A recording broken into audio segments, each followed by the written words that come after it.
సికింద్రాబాద్లో స్వయంభూగా వెలిసిన హనుమాన్ టెంపుల్ ఉంది. ఇవాళ పహాడీ హనుమాన్ టెంపుల్కి వెళ్తున్నాం. సికింద్రాబాద్లో ఈస్ట్ మారేట్పల్లి మెయిన్ రోడ్ నుండి మహీంద్రా హిల్స్ రోడ్డు లోపలికి వెళ్తున్నాం. చలో దేవుని దర్శించుకుంటూ అక్కడ విశేషాలు తెలుసుకుందాం. హలో నమస్తే, welcome back. I'm Ramya. Pahadi means in Hindi or Urdu hill top అంటే కొండపై ఉన్నది అని మీనింగ్. హైదరాబాద్ సికింద్రాబాద్ ట్విన్ సిటీస్లో కొండ ప్రాంతాలలో మహీంద్రా హిల్స్ ఒకటి. ఈ ప్లేస్ డెవలప్ కాకముందు చెట్లతో ఎత్తైన కుండలా ఉండేది. ఆ కుండ రాళ్ల మధ్యలో స్వామివారి విగ్రహం దొరకడంతో అక్కడి వారు పహాడీ హనుమాన్ అని పిలవడం స్టార్ట్ చేశారు. హిస్టారికల్గా ఇంకొక స్టోరీ కూడా చెప్తారు. సంజీవని పర్వతం గురించిన కథ ఇది. రామాయణ యుద్ధ సమయంలో లక్ష్మణుని ప్రాణాలు కాపాడడం కోసం హనుమంతుడు హిమాలయాల నుండి సంజీవని పర్వతాన్ని తీసుకొస్తుండగా ఆ పర్వతం నుండి ఒక చిన్న ముక్క విరిగి ఇక్కడ పడింది అని చెప్తారు. ఆ పవిత్ర పర్వత భాగాన్నే ఈ కొండ అని. అలా పహాడీ హనుమాన్ పేరు వచ్చిందని భక్తుల విశ్వాసం.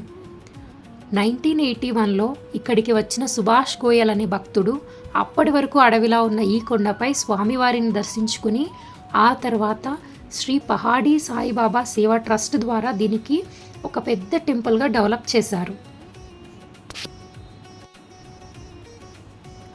ఇక్కడ ఎంట్రన్స్లో గణపతిని చూడొచ్చు.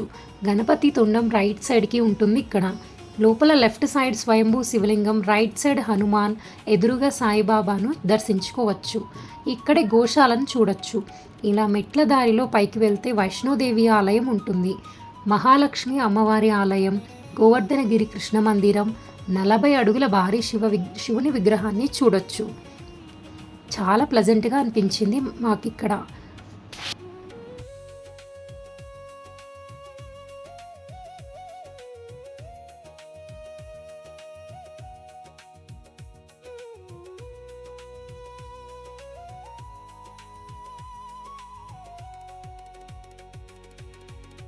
మార్నింగ్ 5 to 12 వరకు, ఈవినింగ్ 4 to 9 వరకు ఓపెన్ ఉంటుంది టెంపుల్.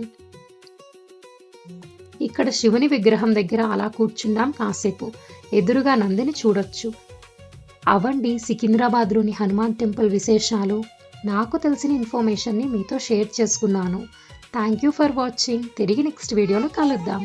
మీరు మాత్రం లైక్ చేసి ఈ వీడియోని మీ ఫ్యామిలీ ఫ్రెండ్స్తో షేర్ చేయడం మర్చిపోకండి. Bye bye.